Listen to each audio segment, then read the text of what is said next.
Welcome to Hot Flash Chronicles, where midlife is messy, menopause is madness, and we're sweating through it together. We're Angie and Shelly, two caffeine-fueled, slightly inappropriate grandmas who say what everyone's thinking. So grab a drink, crank up the AC, and let's dive in. Angie. Shelly. Guess what?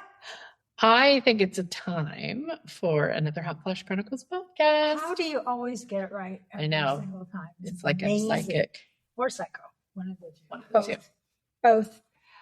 Yeah, it's another exciting, riveting episode of Hot Flash Chronicles podcast, brought to you by me and you.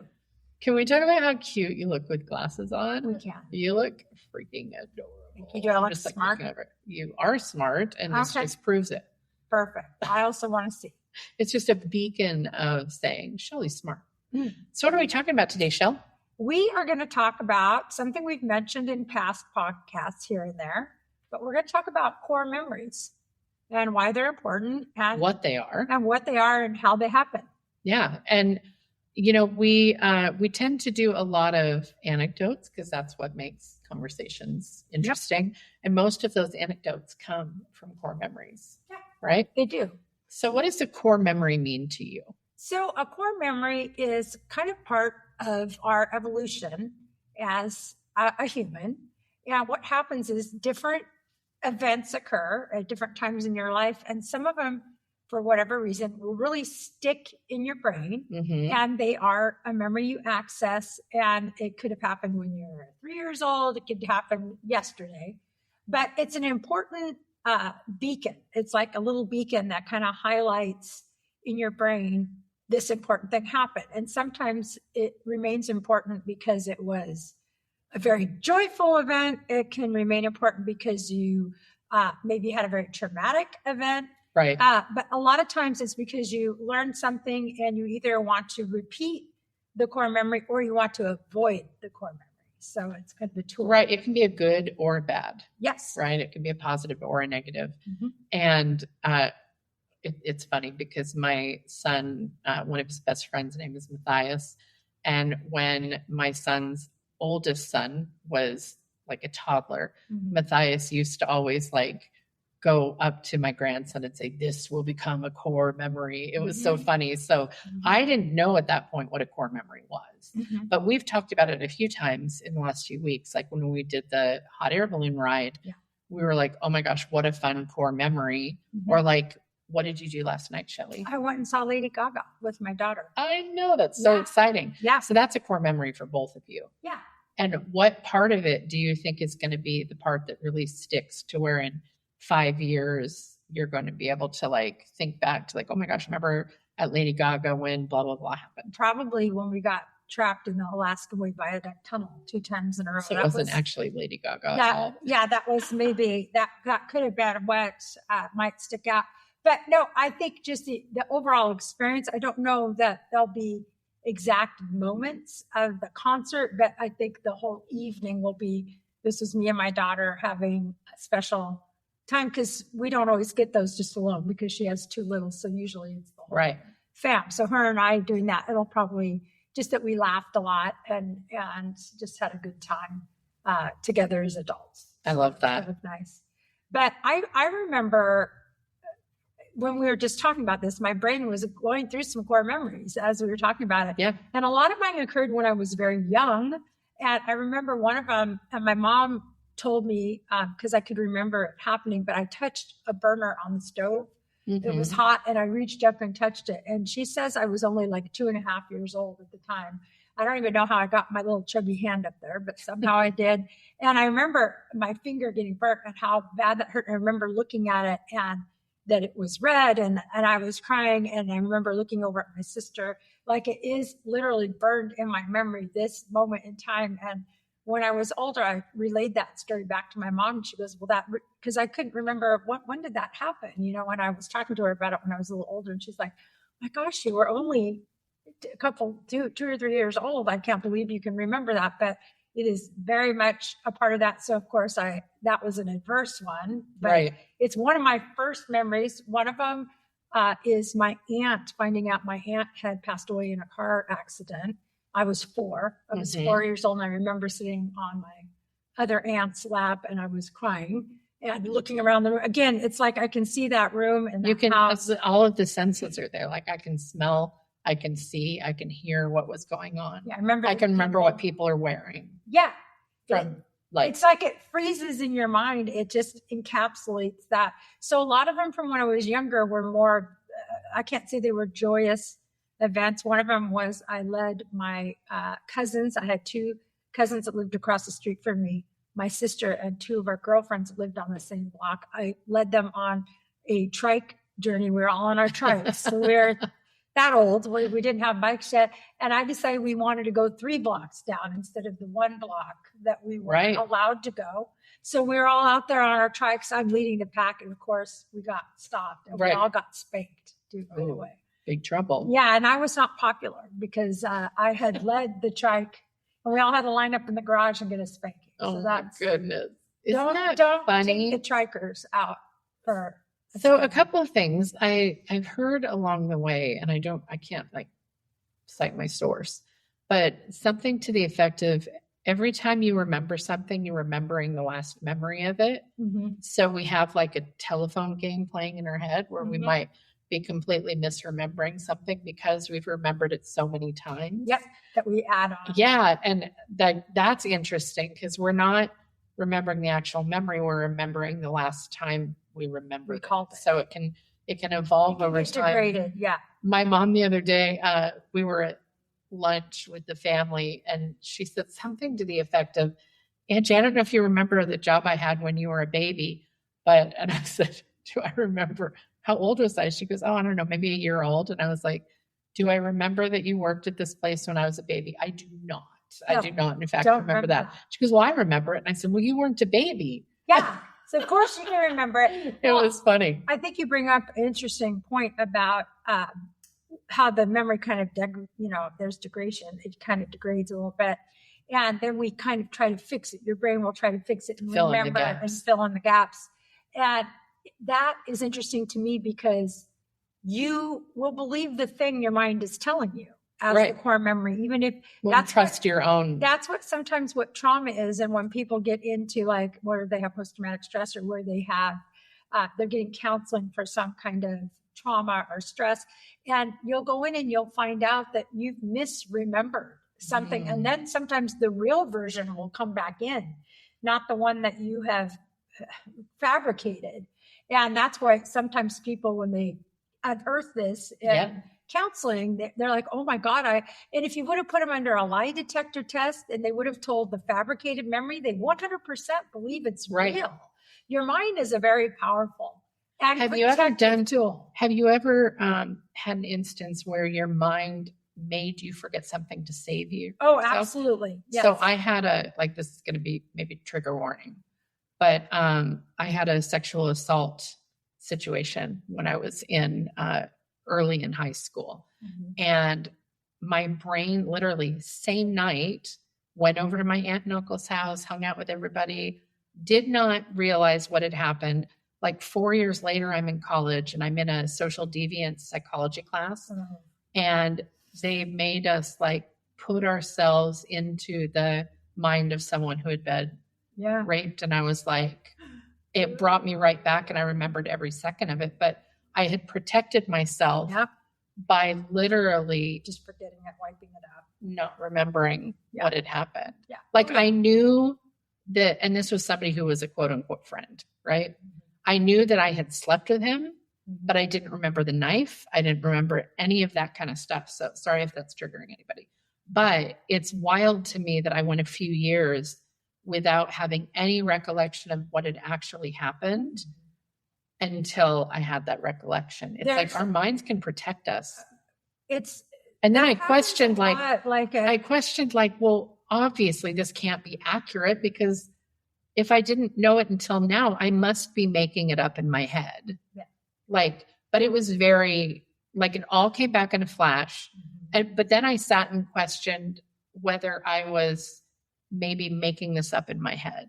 Isn't that wild? Well, like at crime scenes and like when there's a big crime or something, a a lot of times there's witnesses or people who are victims in the thing, and they will have no recollection.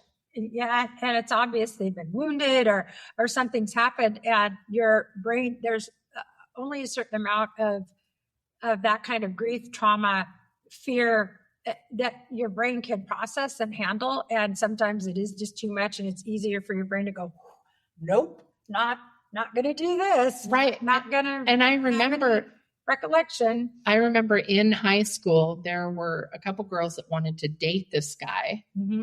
And I was like, basically, I've got a bad feeling about this. Like, I would not recommend going out on a date. Mm-hmm. And they're like, why? And I'm like, I don't know. My gut's telling me something's up. Isn't that fucked up? Yeah. Like, I was literally telling people, oh, I don't know if I'd go on a date with him, but I didn't know why I was saying it. Yeah.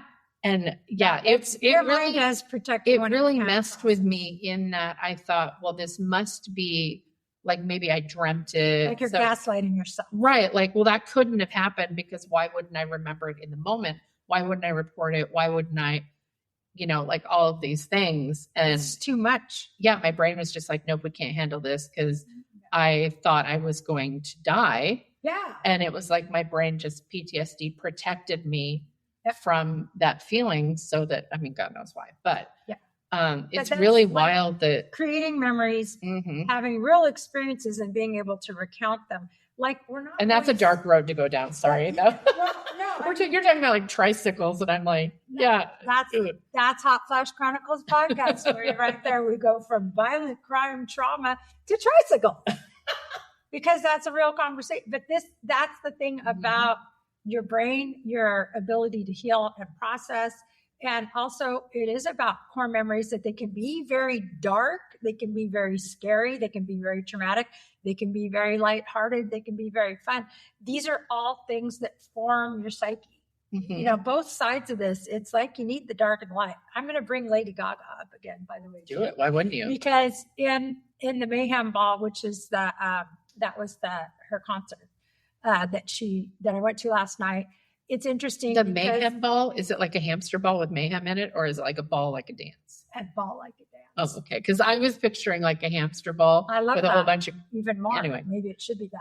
But she kind of has. She plays different. It's like a rock opera, and if you listen to her album or if you've been to the concert, but there's different characters, and there is kind of a dark. She plays both characters, but there's kind of a dark side and there's a light side, and they're in a battle because both of these things are needed to balance and create one person. Mm-hmm. You don't get to be a fully realized human without this variety of experiences. Right. And these two sides battle because they kind of it feels like they want control. And I think as humans, especially if you're a woman in menopause, I'm going to bring that up. And you are. I am. Like, just like when you were a teenager and your senses and your emotions were heightened, when you were in menopause, that once again happens where you go through that heightening of emotions. And that's why when we get older and we think, well, we're mature now, we're adults. But there are times in my menopause where I felt very immature because I was prone towards having little hissy fits. I was prone towards crying uncontrollably and things that realizing you're being unreasonable. Yeah. Realizing you're being unreasonable, right. Like things that felt that way when you were in puberty, when you were a teenage girl. And therefore I associate that with feeling like I've gone immature or something because I don't have control of those feelings. And that is something that women, if you're going to live to be, if you're going to go through menopause, if you're going to live to be in your 60s and 70s, you're going to go through this rough patch. And I know sometimes my ability to access my core memories has been more difficult during menopause. Like it's been very hard to find some of those core memories that I wanted to find comfort in, Right. And I just couldn't fucking remember them. It's right. like, I have menopause brain and I can't. See, I feel like the brain fog is like, it's the opposite for me. Like there's a total lack of memory. Yeah. Like, I don't remember anything. Yeah. It's so wild to me. So, I have core memories as well. And I think my earliest, because you were talking about like when you were a toddler, I remember my sister being an infant and helping my mom give her a bath. I remember I had and I can picture him clear as day. I had an imaginary friend named Paul. He was a gorilla. And Paul and I would have tea time together every day. And I couldn't have been older than 3. Yeah. I couldn't have been. And Paul and I one day got in a fight. Oof. We got in a big argument. Oh, and I wasn't speaking to him. And then that night I was in my little crib thing. And my dad came in to check on me because I was almost asleep and he was backlit. So I thought he was Paul. And I was yelling at him and my dad's like, oh my God, something's wrong. And he picks me up and I was fighting him. Because I thought he was this gorilla that I'd had an argument with. And it took them a while. My dad had to go into the light. I hope somebody just tunes in right on this part where you're fighting with a gorilla and they have no context. Fighting with a gorilla. So, and that was the end of Paul. I never saw him again after that argument. But I can picture him. I can see what he looked like sitting on my floor playing toys with me. Yeah. To me, he was very real. Yeah. And that's a core memory that I can remember Paul, the gorilla, and I couldn't have been older than 2 or 3, I would say. So that's probably my earliest. Yeah.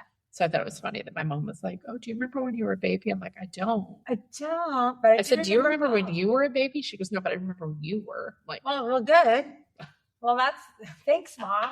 It was funny. It was funny how she did it. It was totally funny. I remember one of mine. It's so funny. So many of them from when I'm little feel like less things. They're more like that. They're not always necessarily really funny or jolly or whatever, but they're more like one of them was, I remember my mom, it was summertime.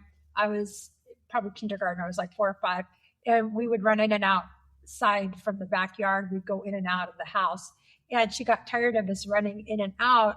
So she locked the back door and wouldn't let us come in. And I remember being locked out on the steps and she just had enough. We had been tracking dirt through and doing whatever. She was like, enough of this. She wouldn't let us in and I had to go to the bathroom. So that I remember this core memory of me beating on the door going, I have to pee. And she couldn't hear me because she was on the other end of the house. And I thought that's funny. I wonder why that landed as a core memory.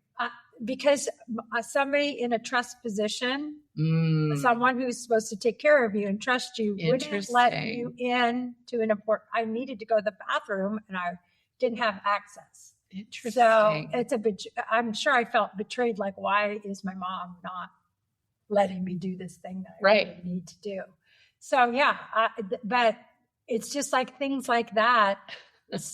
And then I remember the neighbors across the street when, again, I was probably 2 or 3, the neighbors across the street, one of the bushes in their yard caught fire. Oh, goodness. And I think this is before Missy was born. So I must've been 2 because I remember which house we were in. And I know that she was 6 months old when we moved into the apartment, which would have made me 4. So this was still I was younger than 4. Mm-hmm. And I remember my parents panicking, trying to get me into the house, but they were trying to, I'm not sure if it was both parents. I know my mom was there trying to put out this bush that was on fire. Oh my God, their house is going to burn down. Yeah. And that was a lot of mine were safety. Yeah. Really. Well, they are because you learned that. I mean, obviously you're fire is bad. Oh, being locked out when you have to pee is bad. There's these things. But I think that the core memories, happy core memories tend to be for me around life events. Of course, I absolutely remember my daughter being born. Mm-hmm. I remember feeling really anxious because there had been a little bit of stress during sometimes when you're going through labor and delivery, her heart rate had accelerated a little bit or something. And so I remember just being that feeling of relief when I felt her, being born. And they said, here's her head. You can touch her head. And I remember putting my hand down and actually being able to feel her head. So cool. So that's a core memory because I love that. It was, that's a great one. Birth. Yeah. So that was a really big deal. And so a lot of them, since I've been older, have been, I think, more focused on the happy ones. Right. Those are the ones I can choose to recall. But core memories are also created when bad things happen. Right.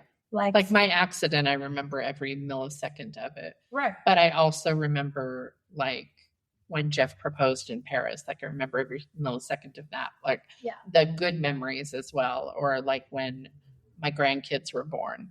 Yeah. And I obviously my son being born, and it's interesting how we catalog these things, and you can take yourself right back into that moment, whether it's good or bad. And I think that what I'm really trying to focus on as of late is creating really positive ones, because I do have a lot of very traumatic memories of things, of bad things that have happened. Mm-hmm. And I think maybe on a subconscious level, I'm trying to like Balance. not overwrite, but balance. Exactly. Like let's do some things like the hot air balloon. Like I will never forget trying to get into that fucking hot air balloon.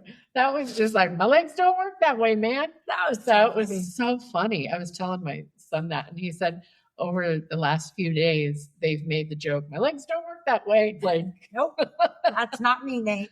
I'm not that person. So funny. I think that balance is really important, because life is going to life on you, and it's going to introduce you to some core memories that you did not ask for, that you never want, that you don't want to have. I have a very poignant, like a very bittersweet one of when I found out that my dad had passed away. I was in England.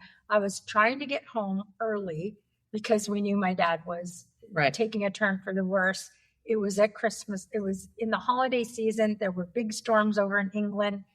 Getting to the airport. Right. So I had been able to arrange the quickest flight out, was like 2 days away. That was as soon as I could get there. And I was in a place on Exeter shopping 2 days before I left. I was picking up some stuff to bring home, and I was in this big department store. And I remember I was walking out into the daylight. I was coming down the escalator, and my brother shows up on my phone, calling me, not texting, calling. And I knew, that's kind of a marker. I knew before I answered. So I stepped outside, and I remember everything about that street. I remember looking down at the row of things. I remember people crossing. Now that's all kind of a blur, but I remember answering the phone and getting that news. It's just like crystallized in that thing. As soon as I saw my brother's name, I'm like, my dad's gone. My dad's gone. I knew he was gone. So it's like life is going to life you and give you moments like that, which are unavoidable. You're going to have hills and valleys as a human. Is losing people. Sure. And sometimes we know it's going to happen. Sometimes we don't. So I think those are the shocking core memories, when it's unexpected and you're not expecting the news. Like my aunt who passed away in the car wreck, she was like 21 years old. That was unexpected. Nobody thought that was going to happen. So there's tragedies, there's things that create core memories. Those usually aren't planned. Those are usually the ones that come up out of, just circumstance. So I think we try to balance by saying, we're going to create these happy, we're going to purposely create happy core memories, but it's hard to do that too. Right. And it's funny because like when I look at my grandkids, because the oldest one is 6 and the youngest is just a few months old. And if I think of, my earliest memories are 2, maybe 3, and they're just a couple little flickers of memory. And I know I have thought, like, I remember when my son was young, it's like, well, he's not even going to remember that I'm doing this really cool thing, but it's building the character of who they are. So if I look at my 3-year-old grandson and I think, well, why would I do this activity if he's not even going to remember it as an adult? It's going to form who he is. Like on some level, his mind, like I have mantras for my 2 grandsons that I see all the time. And the oldest, the 6-year-old is, I love you and I'm proud of you and I believe in you and you're my very best friend. And the 3-year-old is, I love you and I celebrate you and I trust you and you're the love of my life. And I have said that to them since the day they were born, every single day that I see them, literally every day. So like when the 6-year-old was 2 days old, I was saying that. So, and now he's turned it to where he says it to me. But, the 3-year-old, he's talking, but he's not fully understanding what celebrate means or trust. But there's somewhere in that, it's going to be deep, deep planted into their subconscious minds. Well, like that someone celebrates them, someone trusts them, someone loves your them. your ability to recall memories and to recall core memories changes as you age. Like when you're 10 years old, you can recall, it's constantly moving target. Sure. We have access to different parts of Right. our I can brains. remember a lot from like 5 and up. Like and different people access different, like utilize different parts of their brain. Like I have a very good shorter term memory or now memory, like recalling things and memorizing things on the spot. My longer term recall is not as good, and it never has been, which is why I've always been a person who can live in the now and move forward. Some people recall. Yeah. I have friends from high school who will talk to me and they will recall a very specific thing we did in 11th grade. They'll remember things that I actually said. Well, for them, it was a core memory, and for you, it wasn't. And for me, it wasn't. And that's the thing is, like, different people have power to access different things in different parts. So some people have very strong older core memories, and some people don't have any older core memories. And they have to keep doing what you're saying, where you kind of keep rebuilding it, repairing it, reimagining it. And then you learn a lesson and it just becomes part of who you are. Like, as you're talking about what you're doing with your grandsons, where you're kind of helping form a core memory by constantly reinforcing the messaging. Messaging. And just to be clear, the reason I don't have mantras for the other kids is I don't see them very often. So one of them I haven't even met. So it's like, it's not because of any other reason aside from the fact that I have seen the 3 and 6-year-old multiple times a week for their whole lives. Yeah. So that's the only reason I don't have mantras for the other ones, in case you're wondering. Yeah. And it's like, that should be a whole, there's got to be a complete different podcast about grandparenting. And because I have a lot of friends who do not live near their grandkids, and how they make that work, how they do it as long distance grandparents, which is something I'm going to have to learn. Something I'm going to have to learn, because I've been with mine their whole lives, and I'm going to be moving away. And I have lots of core memories with my 9-year-old granddaughter, not as many with my 3-year-old grandson. So it's like, that would be something I'm interested in learning how to navigate, because some people have never seen their grandchildren, or have only seen them once or twice. And, they still have relationships. You have to do it long distance, but it can be done. But it's a different kind of bonding. It is, for sure. Different kind of core memories. We were in Chelan a couple of weeks ago with my daughter, Anna, and her 2 boys. And Ezra is 2 and Isaiah is 4. And Ezra is all about grandpa. He is all about grandpa. He does this cute little hand flapping thing because he wants to be held. And he's talking now. So hearing all 4 of the grandsons run up, Oma, Oma, Oma, was like, my heart just was like, I want this to be a core memory. Yeah. And sometimes I'll say that, like, I'm logging this as a core memory. It's like that, taking the picture. And Isaiah was obsessed with Oma. All he wanted was Oma. And I love that, because I don't get to see him very often because they live in Vegas. Yeah. So, but he gets so lit up. And they lived here first, so you had some time with them before they moved away. Isaiah was born in Vegas, then they lived here for a couple of years. Then and Ezra was born here. Then they moved back out to Vegas for Brandon's work. But so Isaiah was born, they were in Vegas. So I didn't have a lot of that same bonding when he was little. Yeah, I went out when he was 10 days old and stayed for a couple of weeks with Anna to help her out, because Brandon was working a lot. But it's so interesting how, like, Ezra will hardly let me hold him because he's all about grandpa, and Isaiah is just obsessed with Oma. So it's really fun to see them, like, their little personalities evolve and that kind of a thing. I love it. Well, and that's the thing, is like, when you're a grandparent, like in my grandchildren's lives,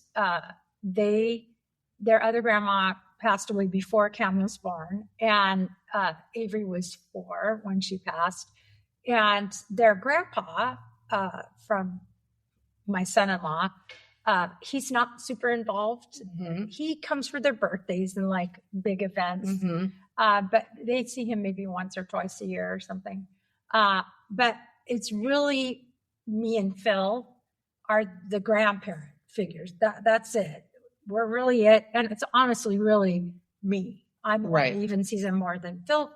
Phil spent a lot of time with Avery when she was little. He hasn't spent as much time with Cam, Mm-hmm. but it's me. Like the role falls to me to be All of for it. grandparents, you know. Right. So it's like I've really tried to make special times, you know, Mhm. because I know grandparents are an important part of your life if you're lucky enough to have them in your life. I had grandparents when I was little till I was, you know, older. My one grandma lived. She just passed away a few years ago. I didn't have a relationship with her, but the other one until I was 24 and I was close with her. They're an important part of your life. They're an important part of your history. They're an important part of your core memories and who you are, because your parents have core memories of them, you know, that they tell you about. You'll hear a lot of stories about your grandparents. Right. Just like you tell your grandkids stories about your mom. I've never had a grandpa because my dad didn't meet his father. Mm-hmm. And my mom's dad passed when she was 15. Mm-hmm. So before I was born. So I've never had a grandfather. I remember it's a very strong core memory. The day that my mom's mom passed away, I was 4. And I came home from school or from whatever. My Uncle Jerry had picked me up, I think. And we walked in and everybody was crying. Oh. And he was trying to explain to me, and I'm not even sure that it was my Uncle Jerry, but it's like I just remember looking around and all of these people that I cared about were so upset. Mm-hmm. And I didn't understand what death was. I didn't understand. Yeah. I don't remember that grandmother at all. My Oma, who lived in Germany, I met her. She would come over and visit like once a year, but she passed when I was, I think, 9. Yeah. So I have some pretty strong core memories of her, but she didn't speak English. Mm-hmm. And she was very tall and very elegant, very like pulled together. Everything was very buttoned up. Had sort of a stern, mm-hmm. I mean, she was German. She was German in like, she had my dad right at the end of the Second World War. Yeah. So like she had a really rough life. That could be a whole like series of podcasts, my Oma. Yeah. I have fond memories of her, which is different to most people in my life. Most of them have like, she was very bitter mm-hmm. or snippy sometimes, but to me, she was still my grandma. And even though she didn't speak English, she was a little bit scary sometimes. Yeah. Because she just like, you could tell that she'd been through some shit. Yeah. But I still thought she was fun. And that kind of a thing. Yeah, I think the whole purpose. I mean, this whole podcast has been about core memories, and of course, we went all over the map like we usually do. Like we do in a regular conversation. So it's a regular episode of podcast. But I think that your memories of these different people in your lives they are part. When we're talking about you saying these mantras, like to your grandkids. And I think about things I've done and said and how I've acted with my grandkids. And sometimes my daughter will say, you know, Avery acts like me, you know, like mm-hmm. she's my mini me sometimes in some ways. And I'm like, you do leave impressions on other people. You are creating core memories for other people. And you might not even know you're doing that. And it does, like if they're family members or if they're friends, sometimes the things that you're doing, like whenever you think that you're insignificant or you're not that important or like what you do doesn't matter, you've probably touched way more people than you could ever imagine. Sure. I know I have people from high school who will tell me, they'll write me to this day, and I've been out of high school for 40 whatever years now, and they'll write and say, I remember in 10th grade you did this thing and you stuck up for me, or you did this and it meant so much. You don't understand how much that meant to me. And it's like, oh my God, I created a core memory. Yeah. You know, people will tell you that. So, you know, you have done that. You have done that for somebody. You have done these things. You have helped shape or form for the better sometimes for the worse. Like sure. I'm sure with some of my ex-husbands, they probably would not like some of the core memories that I've left with them. But, you know, I don't necessarily like all the ones they left with me. But that is also part of how we get our character, mm-hmm. how we develop, how we endure, how we persevere, how we go on, how we become strong. So core memories, you know, are going to happen. Some of them you get a plan. Some of them are just a surprise, and we deal with them along the way. Hopefully we come out of it better. Yeah. I love that. So what a great topic. Like this was kind of a roller coaster of emotions. It was. There was a lot. a lot in here. It's so funny because we don't script these. We just come up with a topic and then we just kind of let it, like we'll start talking and we don't know what's going to unfold. It's always interesting to me. And what's also interesting is when I listen back to the episodes, half the stuff I don't even remember us talking about. And I think that's the... I listen and I go, we're way more articulate than I think we are. Because I think we're kind of goofballs, but then I'm like, oh my God, Angie's so articulate there. I just got a video from Sue Bryce from when I went to her studio last month or the month before, where she was interviewing me and she sent me some clips of what I had said in response to things. I was like, holy shit, that sounded really smart. I was like, well, that's one person. I was like, that was like really wise, in fact. And I kind of think I'm smart. What the heck? Yeah, I was listening like, I'm eloquent. I don't hate this. I'll have to play them for you. Anyway, super fun topic. I don't know about fun. Interesting topic. It was interesting. Yeah, some of it was fun. Some of it was very dark. Yeah. So we're going to do what we always do, which is our 2 rapid fire questions to each other. Would you like to start or would you like for me to? I'll start. Okay. Hit it. Angie, if you could be a color, what color would describe you? I'm going to go with blue, not just because my hair is blue and my car is blue and my office is blue. Like everything's blue. Doing some color theory over the last few years with photography, I learned that blue represents loyalty and trustworthiness. And since my highest core value is trust in relationships, I think that trust is the most important thing to me. So I would say blue. I love it. Okay. So I feel like I want to ask you that as well. You're like, oh shit. Oh my goodness. Or if you go, okay, how about this? If you could imagine that you have a really strong aura, what color do you think it would be? Purple. Oh, okay. I don't know why. It's purple, I don't know what and there's a little bit of bronze on the edge. Ooh. It's a little glowy.